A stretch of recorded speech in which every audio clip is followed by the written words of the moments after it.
दोस्तों तो पिछले वीडियो में हमने देखा कि कुछ कुछ चीज़ों के लिए ऑप्शन करके खोजा गया प्लास्टिक धीरे धीरे कैसे लोगों की बहुत सी ज़रूरतों का भाग बनता चला गया। अब मज़े की बात यह है कि ऐसा कहा जाता है 1906 में खोजा गया बैकेलेट प्लास्टिक एक्सीडेंटली हुई एक खोज थी।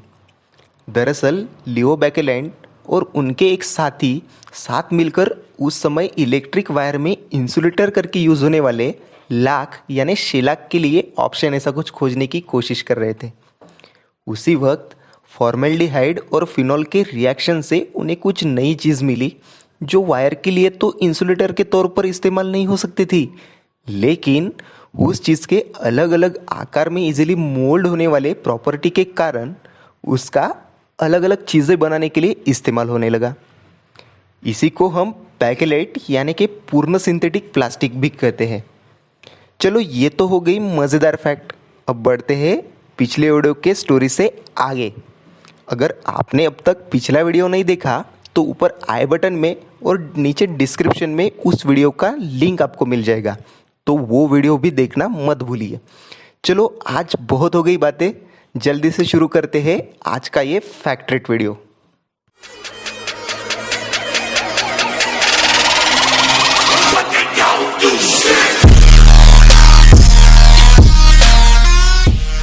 तो दोस्तों हमने देखा कि दूसरे महायुद्ध के बाद प्लास्टिक का निर्माण बहुत ज़्यादा बढ़ा।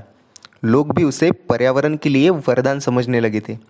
लेकिन 1960-1970 के दशक के दौरान कुछ संशोधनकर्ताओं की टीम जब समुद्र जीव और उनके फूड पे रिसर्च कर रही थी, तब उन्हें माइक्रो प्लास्टिक और प्लास्टिक का ओशियंस में बढ़ता पोल्यूशन ये फैक्ट्स भी रिसर्च के दौरान पता चली और उन्होंने इस पे एक प्रॉपर रिपोर्ट तक बनाई।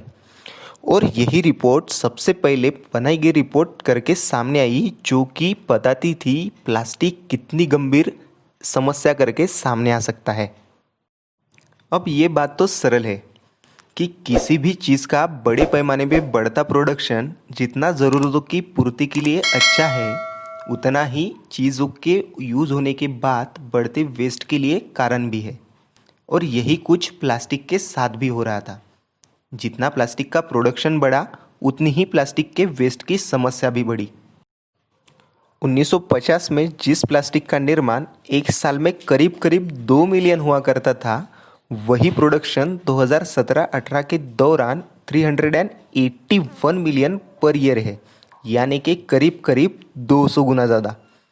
आज हम सिर्फ आमतौर पर प्लास्टिक की थैलियाँ, प्लास्टिक की बॉटल्स, इन सब चीज़ों की तरफ हमारा ध्यान बटाते हैं, लेकिन प्लास्टिक हमारे जीवन में इन सब चीज़ों से आगे है। सुबह उठते ही यूज़ होने वाले ब्रश से लेकर एटीएम कार्ड, खिलौने, घर की वस्तुएं, पैकेजिंग के सामान, ऐसे बहुत से अन्य जगह भी प्लास्टिक बड़े पैमाने पर हमारे लाइफ में यूज़ होता है। ये साधारण सा लगने वाला प्लास्टिक पूरे तौर पर नष्ट होने के लिए भी बहुत सारा समय लगता है। जैसे प्लास्टिक बैग को 10 से 20 साल, प्लास्टिक बॉटल को करीब करीब 400 साल, स्ट्रॉस को 200 साल, प्लास्टिक कप को करीब करीब 50 साल तक का समय भी लग सकता है। अब हम अगर इसके लिए इलाज करके रिसाइकल होने वाले प्लास्टिक सोचते हैं, तो इसके लिए प्लास्टिक का एक प्रॉपर सिस्टम से रिसाइकलिंग के लिए पहुंचना भी इम्पोर्टेंट है। कुछ फैक्ट्स ऐसे बताते हैं कि कुल मिलाकर जितना प्लास्टिक एक साल में बनाया जाता है, उसमें से सिर्फ 9% प्लास्टिक रिसाइकलिंग में वापस आता है। अब सवाल आता है कि अगर सिर्फ 9% प्लास्टिक रिसाइकल होता है तो बाकी का प्लास्टिक जाता कहाँ है? क्योंकि सफाई के बाद हमारे घर से तो हम प्लास्टिक बाहर निकाल देते हैं, फिर क्या होता है उस प्लास्टिक का? तो होता कुछ ऐसे है कि हमने अगर प्रॉपर तरीके से प्लास्टिक को कचरे की गाड़ी में दे भी दिया, फिर भी कचरा जिस जगह डाला जाता है उस जगह प्लास्टिक बहुत बड़े पैमाने में इकट्ठा होता है। और बहुत बार तेज हवाओं के कारण या फिर बारिश में पानी के साथ ये हल्का प्लास्टिक उड़ जाता है या फिर बह जाता है। सूरज से निकले गर्म किरणों के कारण मैदानों में जमा प्लास्टिक छोटे छोटे टुकड़ों में बदल जाता है। और ऐसा ही कुछ समंदर में भी होता है। सूरज की गर्मी और समंदर की लहरों की वजह से बहुत सारा प्लास्टिक छोटे छोटे टुकड़ों में बदल जाता है। कुछ टुकड़े इतने छोटे होते हैं जो हमें शायद ही दिखाई पड़ते हैं, जिसे माइक्रोप्लास्टिक भी हम कहते हैं। और ये जो माइक्रोप्लास्टिक है ये हमारे इन्वायरमेंट के लिए बड़ी समस्याएं पैदा कर सकता है। जैसे कुछ आंकड़ों की माने तो समुद्र की 90% मछलियाँ इस माइक्रोप्लास्टिक को उनके लाइफ में एक बार तो भी खा चुकी है। साथ ही साथ समुद्र के नमक में भी ये माइक्रोप्लास्टिक मिल जाता है। फैक्ट्स बताते हैं कि समुद्र की 10% रेत इस माइक्रोप्लास्टिक के कणों से बनी हुई है। और प्लास्टिक कचरे का बढ़ता अनुमान इन्हीं चीज़ों से लगाया जा सकता है कि 2050 के पहले ही प्लास्टिक और समुद्र जीवों का रेशो ये 1:5, यानी कि जितने जीव है उससे 5 गुना ज़्यादा प्लास्टिक पानी में रहेगा।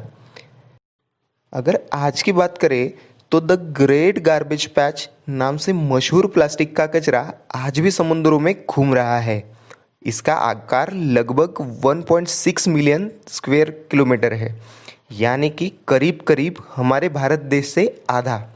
अब इससे हम अंदाज़ा लगा सकते हैं कि प्लास्टिक जो है हम आसानी से यूज़ करके डाल देते हैं, वो हमारे लिए कितनी बड़ी समस्या है।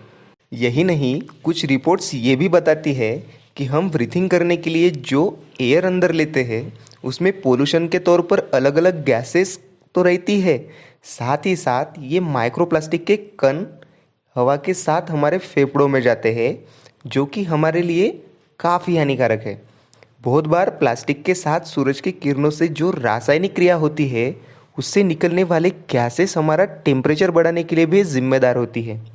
कुछ दिनों पहले इसी माइक्रोप्लास्टिक के बढ़ते खतरे को देखते हुए कई जगहों पे छोटी और कम माइक्रोन के प्लास्टिक को बैन किया गया था, जिसकी बहुत से लोगों ने आलोचना भी की थी।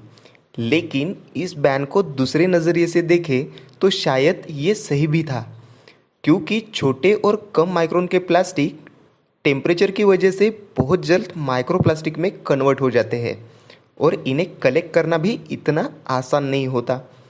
साथ ही साथ इस टाइप की प्लास्टिक्स ज़्यादा बार यूज़ में यानी कि रीयूज़ में नहीं आती, लेकिन बड़े ये ज़्यादा माइक्रोन वाले प्लास्टिक्स छोटे प्लास्टिक की कंपेयर में ज़्यादा रीयूज़ में आते हैं।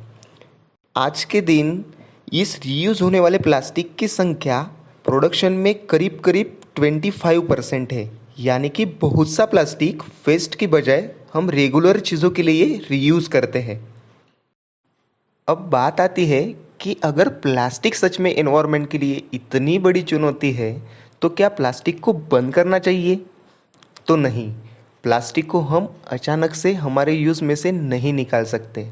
ऐसी बहुत सी चीज़ें हैं जो प्लास्टिक से बनी हुई है और हमारे लाइफ का अहम हिस्सा है।